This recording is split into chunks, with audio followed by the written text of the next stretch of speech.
Welcome back to the Word on Fire show. I'm Brandon Vaught, the host and the senior publishing director.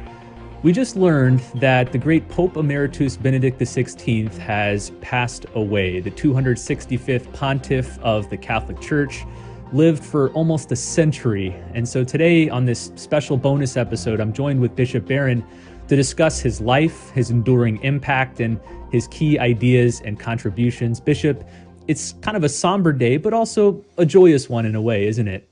Yeah, I think so. Obviously it's a sad day. He was a great man and one of the most consequential players in the church, really, of the last 100 years, I would say. But, for people of a spiritual vision and the Christian faith, it's a day of joy as he finds the friendship with the Lord that he always longed for. So, it's a sad day, as you say, somber, but at the same time, we rejoice in his union with the Lord. Joseph Ratzinger, as he was known before becoming Pope, was born in 1927. So this man lived almost 100 years. The number of events that he witnessed and was a part of, both within the church and in the wider world, is enormous. We could spend hours talking about his whole biography, but can you give us a basic arc of the life of Ratzinger Benedict? I'll see if I can. There's so much to say, but just maybe a few highlights. As you say, born in 1927, he's from the southern part of Germany, from Bavaria, which is a deeply Catholic culture, and he was formed very much by that. His father was a fierce anti-Nazi, and young Joseph comes of age during those Hitler years, and he's a teenager at the end of the war, and for a brief time is in the Hitler Youth, but just the way that any young man was drawn into that. At the very end of the war, he was actually involved in defending the fatherland, but he was just a kid at the time. Joins the seminary, becomes a priest, and does pastoral work for a very short time, but everyone knew he was destined for an academic career because his brilliance in that field was evident early on. He's kind of a phenomenon in a way, because as a very young man, he gets these important positions in German universities in Bonn and Munster, I think. And then he comes to the attention of Cardinal Frings, who was the Archbishop of Cologne. And this was the time to be a theologian, because this was when Vatican II was just being talked about and then getting underway. And the leading bishops wanted periti, that's the Latin for theological experts, to bring with them. And so Frings has the brilliant idea to bring along this startlingly bright young theologian. So to Rome in 1962 comes Joseph Ratzinger. He's there for all the sessions of the council. Despite his youth, he plays an outsized role at Vatican II, helping to write some of the major documents in dialogue with all the major players, helping to explain the council to those around him. I have argued for a long time it's the central event of his life. He's a man of the Second Vatican Council, a player at it. During the council, if you want to put it this way, a liberal, because he was for the reforms of the council, against those forces that were resisting the conciliar reforms. But then, of course, very quickly after the council, he becomes an equally vehement critic of a Catholic progressivism that he saw as going beyond the conciliar texts, as claiming a magisterium for itself, of threatening the integrity of the Catholic tradition. And so he becomes an outspoken opponent of that. So by 1975, the liberals become a conservative, even though he himself hasn't changed his thinking at all. And he said that at one point. I find it very credible, having read him a lot over the years. He didn't change, but he remained steadfast against these two ways of resisting Vatican II, let's say. And I think that's the key now to understanding him. He is a man of the council who wants to defend it against its conservative and its liberal critics. Now, he finds a very like-minded friend in Karl Wojtyła. He would have known him at Vatican II, because Wojtyła was the Archbishop of Krakow, so he was there as a father of the council, Ratzinger as a peritus. They would have known each other. But they really came to know each other, they say, during the conclaves of 1978, the year of the three popes. So they were both cardinals by that time. Ratzinger had been made Archbishop of Munich, and then was quickly named a cardinal by Paul VI. So he and Wojtyła are together at those conclaves. And I think Wojtyła realized, this man's a kindred spirit to me. So then when Wojtyła becomes John Paul II, he taps Ratzinger as his head of doctrine. So then for about 25 years, Cardinal Ratzinger became very well known as the head of the Congregation for the Doctrine of the Faith. I think the best way to read his work during those years is what I just said. He was a defender of the right interpretation of Vatican II and holding off its critics on both left and right. Elected Pope at the death of John Paul II in 2005, even though he was pretty old, he was 78 in 2005. And I remember that very well, that a lot of people thought, well, sure, he's great, but he's just too old to be Pope. He gives a sermon at the Mass preparing for the conclave. And he used that famous phrase, the dictatorship of relativism. We'll come back to that. It's one of the key themes of his life and thought, I think. But the cardinals, I think, realized pretty quickly, look, I know he's 78, but this is the man that can carry on the legacy of John Paul II. So he's elected Pope in 2005, takes the name Benedict XVI, and then reigns for 8 years. So not a short papacy. It was kind of a standard length papacy. And then, of course, famously, 2013, he resigns the papacy. The first one to do it in, what was it, Brandon, 700 years or something. I remember those days very well. I was doing commentary for NBC News at the time, and there was so much interest in the fact of his resignation and the election of his successor. And then the last, 10 years or so, he's living in kind of retreat and isolation in the Vatican gardens. So that's, if you want, the arc of a rather extraordinary life that's just come to an end. Let's go back to those years in the early to mid 60s, which marked the most defining and important time, I think, in Ratzinger's life and in the life of the church. The Second Vatican Council, arguably the most important event in the last 100 years in the church. You mentioned that he was attending the council as an expert, a sort of theological consultant. I marvel at the fact that he shows up as I think a 35-year-old, maybe 36 years old. I'm 36. Thinking like someone my age, going to all these, the brightest theologians in the world and helping to author the documents, giving consultation. It's remarkable. But tell us a little bit more about his influence on the council. How does the conciliar documents bear his fingerprints? And then after the council, how did the council impact him? How did he impact the council? How did the council impact him? Well, to say, first of all, he was a kind of wunderkind, to use that wonderful German word. He's kind of this wonder child. Like, how did this happen? When I was 35, I got my doctorate when I was about 32. I just started teaching at Mundelein. And I would have felt completely incapable of operating at that level of theological, sophistication. But they just recognized his gifts very early on. Now, what did he bring? See, Ratzinger was very much a theologian of the ressourcement movement, so-called. When he was going to school, and most people of the Vatican II generation, they would have been formed in the standard neo-scholasticism of the time. Now, we don't have time to get into all those details, but a kind of, call it rationalistic revival of Thomism. Think of a figure like Garrigou-Lagrange, would have been a typical theologian of that time in school. A number of figures, Omer Lubach comes to mind, Danielu comes to mind, Urs von Balthasar comes to mind, resisted neo-scholasticism, and they called for less of a rationalism and more of a return to the sources. So the French call this the aux sources movement sometimes, back to the sources, namely the Bible and the Church Fathers. And there are a lot of reasons for that move, but one was that they just found that theology, I think, more spiritually engaging and more appealing to the imagination. They also thought it would be a better vehicle for the dialogue with the modern world. And there's much more we could say about it, but the young Ratzinger, it's fair to say, becomes a devotee of that school.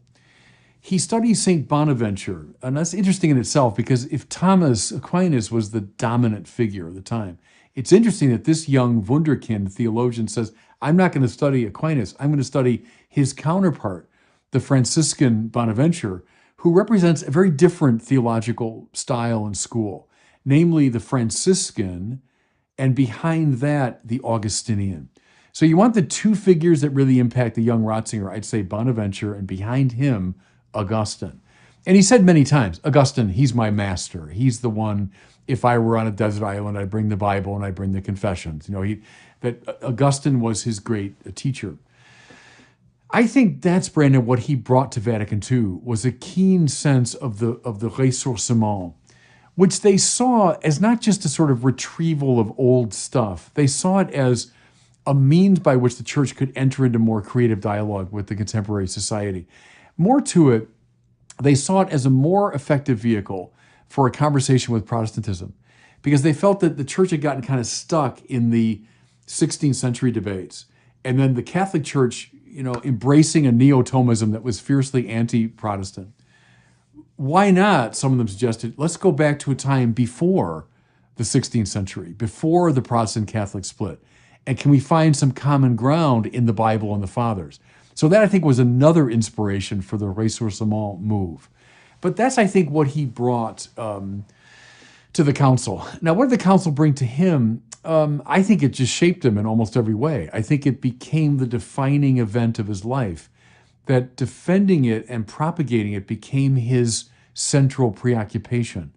The church in dialogue with the modern world. Now, he saw Catholic progressivism as overstating that to some degree, doing it awkwardly, caving in too much to the world. So he's not naive about that. But he never abandoned the great elan of Vatican II. I remember, I don't know if it was a video or if I read it in an interview. He was there for the great, it's called the Discorso della Luna, the discourse under the moon. It's when John the 23rd, the opening of Vatican II, that night of the opening, he appears at the window and there's this huge candlelight procession going on and there's a full moon shining. And you find it on YouTube. It's very moving because he had this wonderful, resonant, kind of deep voice. And he's addressing the crowds and he's talking about the moon is looking down upon this great, spectacle. Well, Ratzinger said, he was there for that. He was somewhere in that crowd. And he still remains enchanted by that moment, when John the 23rd was kind of celebrating the importance of the council. So I think that's it. Maybe something worth mentioning too, he might be, Brandon, the last major player of Vatican II to be alive. He came as a very young man. So think the bishops, I think, who were at Vatican II, maybe there are some exceptions, but they're almost all gone. And then even the Paridi, I think most of them. Hans Kung, who would have younger than Ratzinger, he's gone.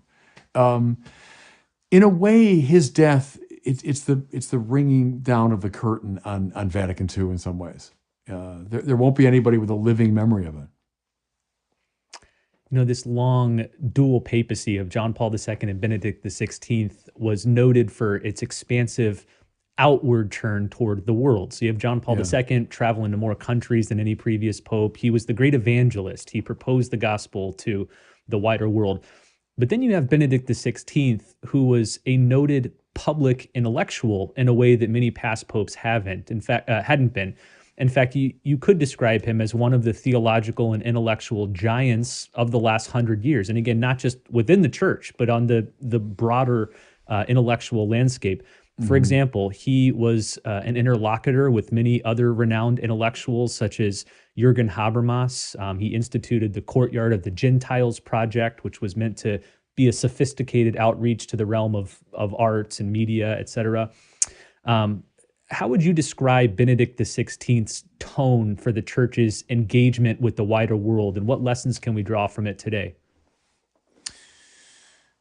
He was very much in the patristic spirit, and the fathers gave us that sense of the semina verbi, right? The seeds of the word.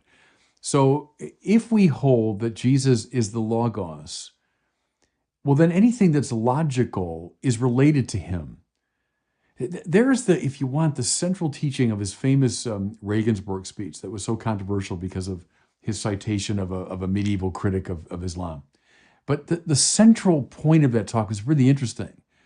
If Jesus is not just one figure among many, but he's the incarnation of the very mind of God, then anything logical, whether it's in the sciences or it's in philosophy or it's in cultural forms, well, that's a cousin of Christianity. That's a relative of Christianity.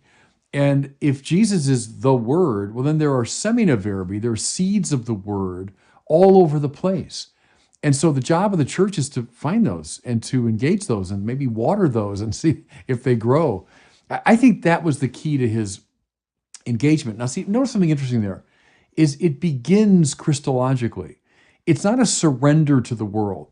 And if I might, in his spirit, offer a critique of Catholic liberalism, that could be the tendency to surrender the church too much in the enthusiasm to embrace the world, that we lose Catholic particularity. Well, see, Ratzinger operated out of that wonderful paradox that no, it's actually the more authentically Christian you are, the better you are at engaging in dialogue with the wider culture. And if you say, no, I'm going to leave my Christianity behind so I can enter into dialogue, it'll end up being a dysfunctional dialogue. And I think that's how we would have critiqued Catholic progressivism. I think that's the contribution, Brandon, that he made. And that's an important one. It's patristic, it's very ancient, but it's very important for our time too. I want to dig a little bit deeper into that particular idea and some of his other ideas. But before we do, I wanted to ask you about any personal memories or encounters you had with him. I know you met him maybe once, twice, and you've heard him many times speak. What are your personal memories of Benedict XVI? Yeah, I mean, I didn't really know him. I met him precisely once. I was over in Rome. It was right after he was elected Pope. It was 2006 maybe. And we were having an event in Chicago called 24 Hours of Grace, where we were offering confession for 24 hours.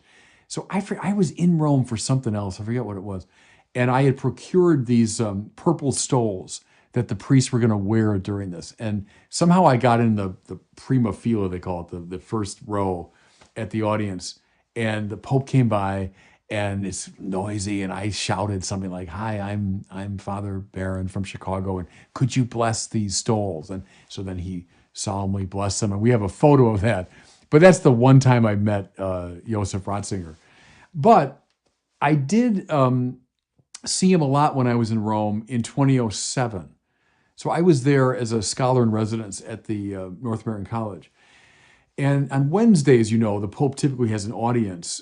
During the bad weather, it's inside. In nicer weather, it's out on the square. So I was there during nicer months. And I made a point of going to practically all of those audience talks.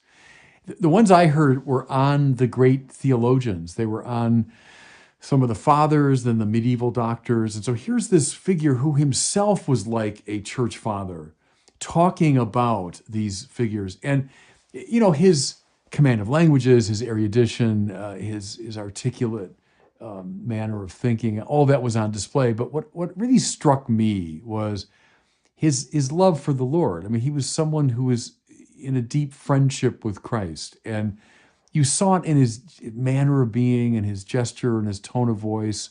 Those are enduring memories for me. To be present, it was sort of like being there when John Chrysostom was giving a sermon, or when Augustine or Ambrose was speaking. That's how it felt to me.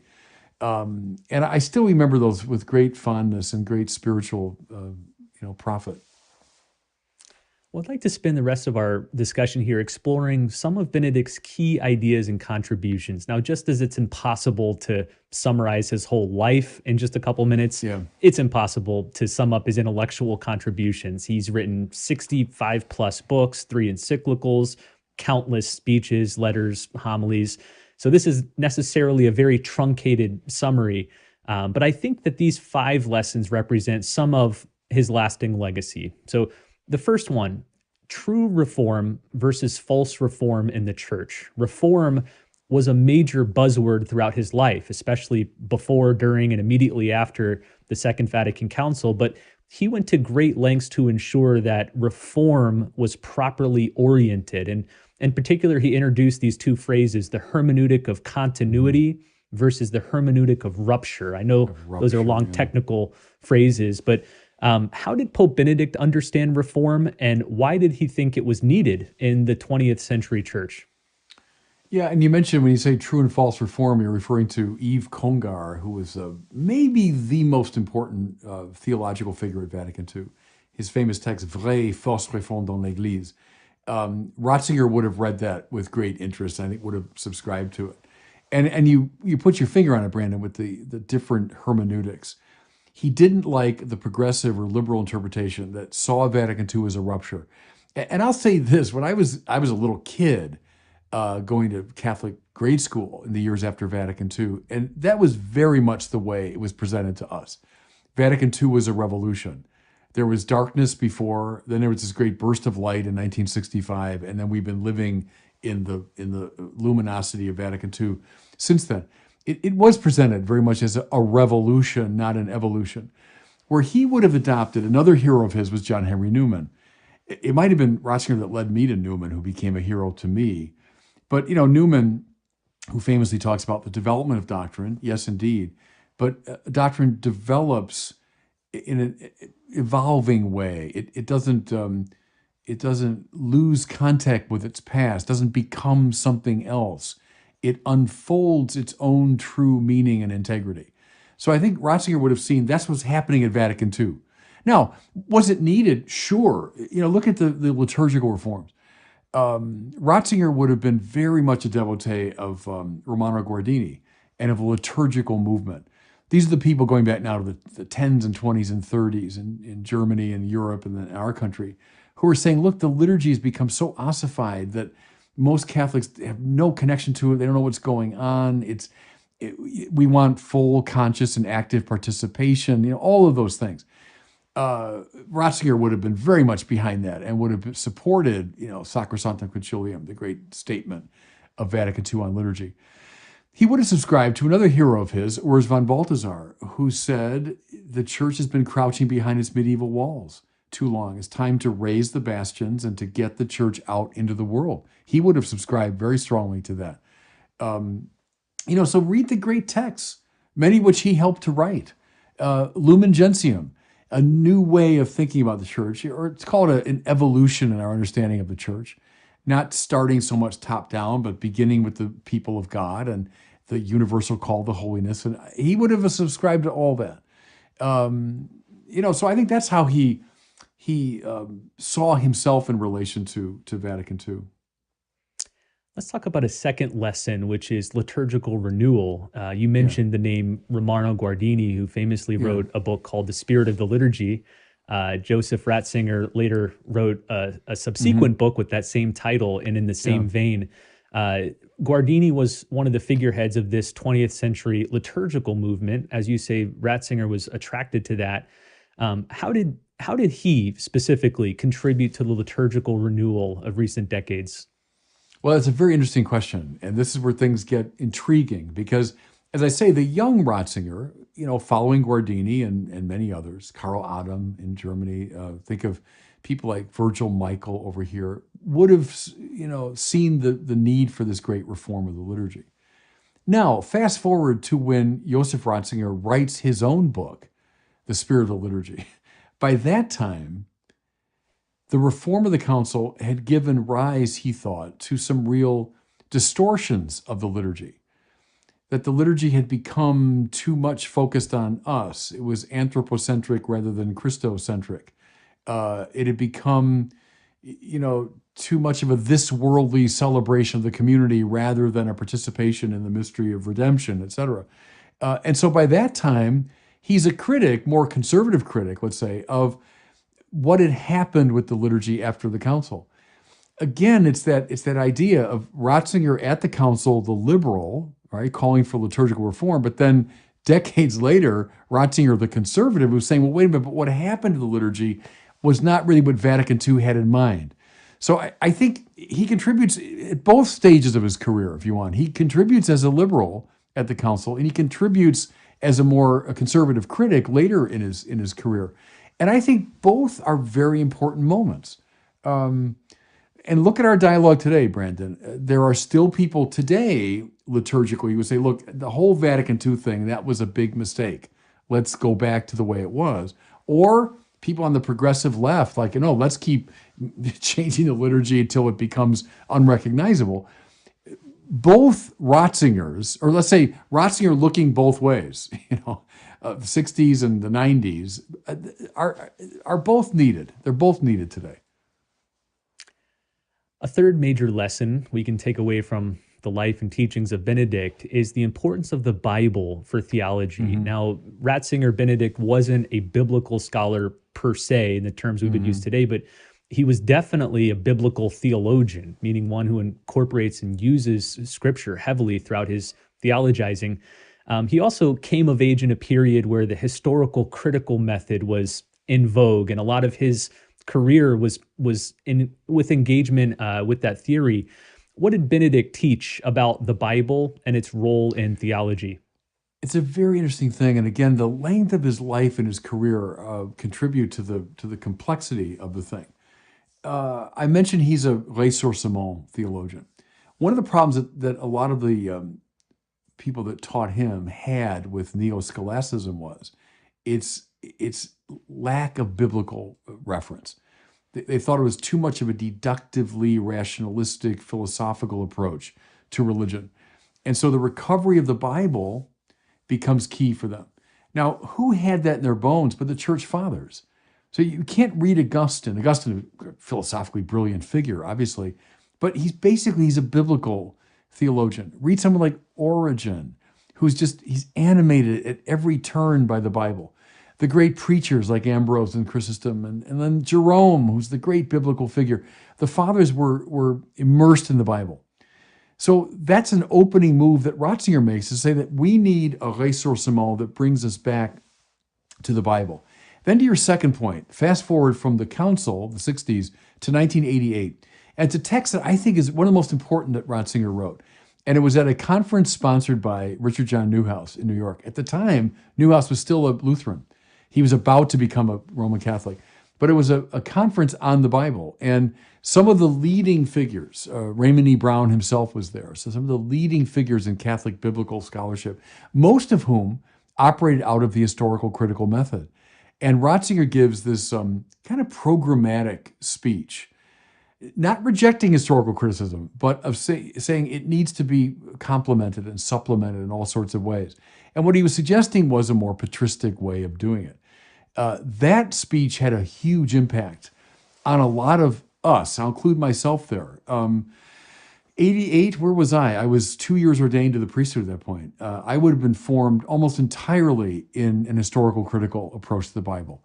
I don't know when I first read Ratzinger's speech. It wasn't in 1988, but it led me, I'll confess, to say, yeah, we need to think about this thing differently.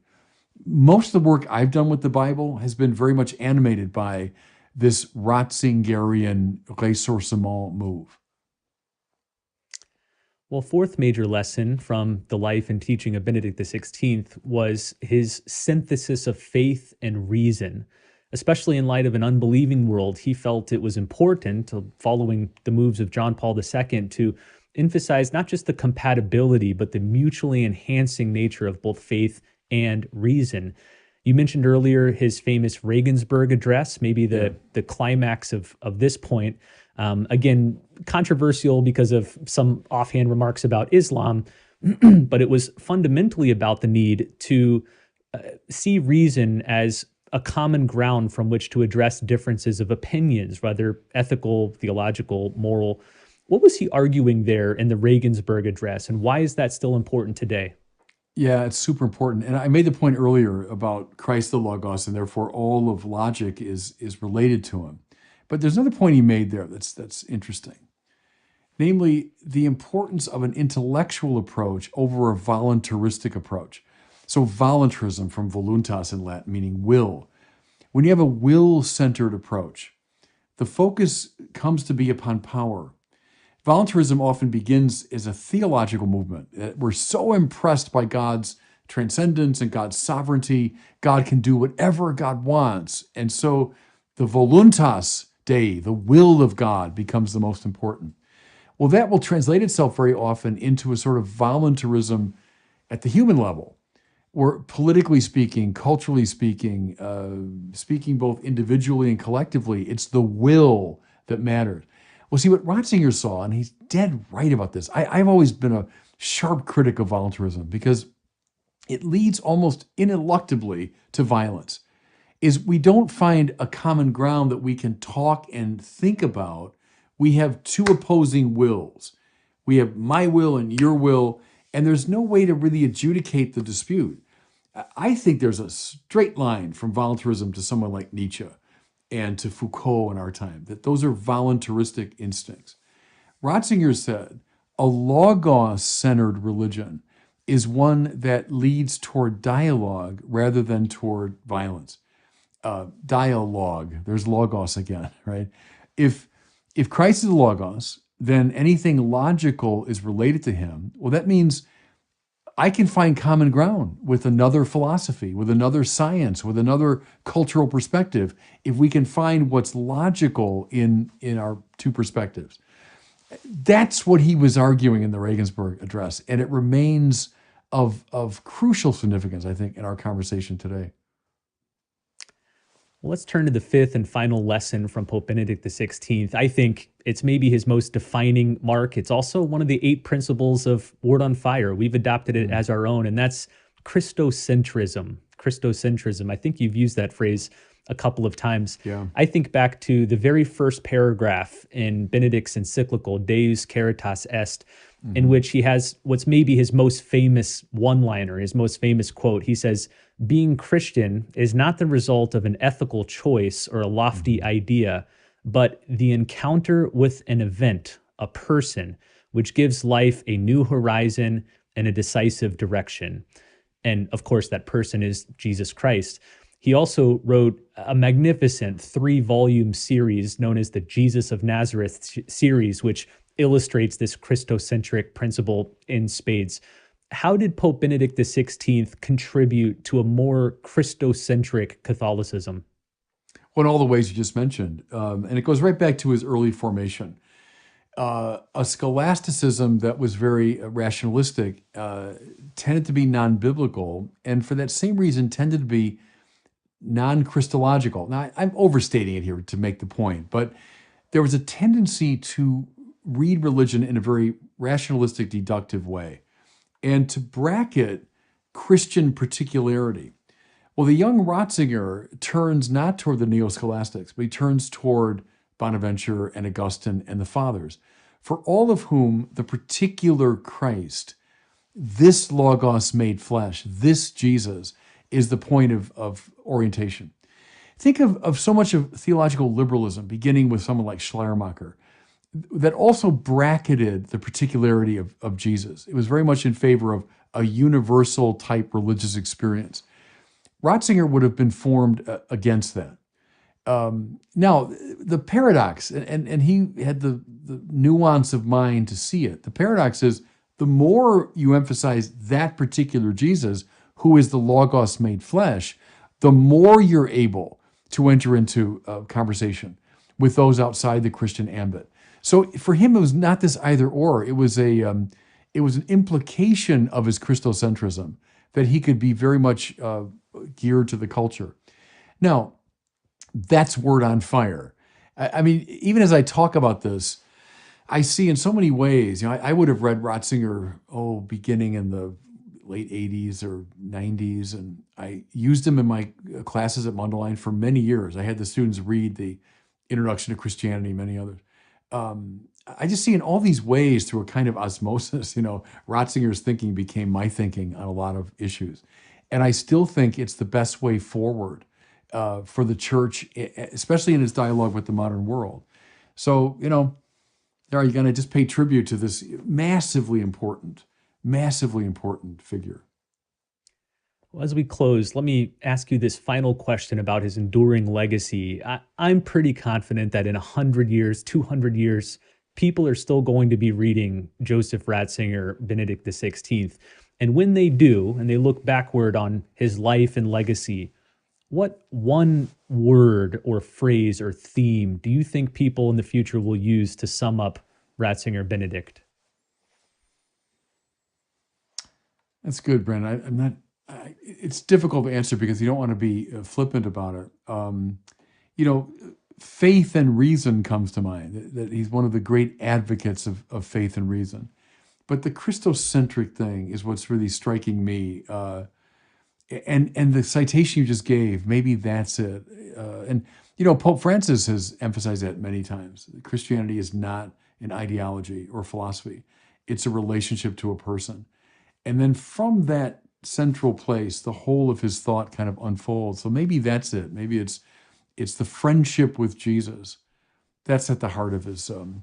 It's funny. I think of Karl Barth here, the great Protestant theologian, and Ratzinger's one of his heroes was Balthasar, and Balthasar was very connected to Barth. And Barth was brilliant intellectual, multi-volume work and so on.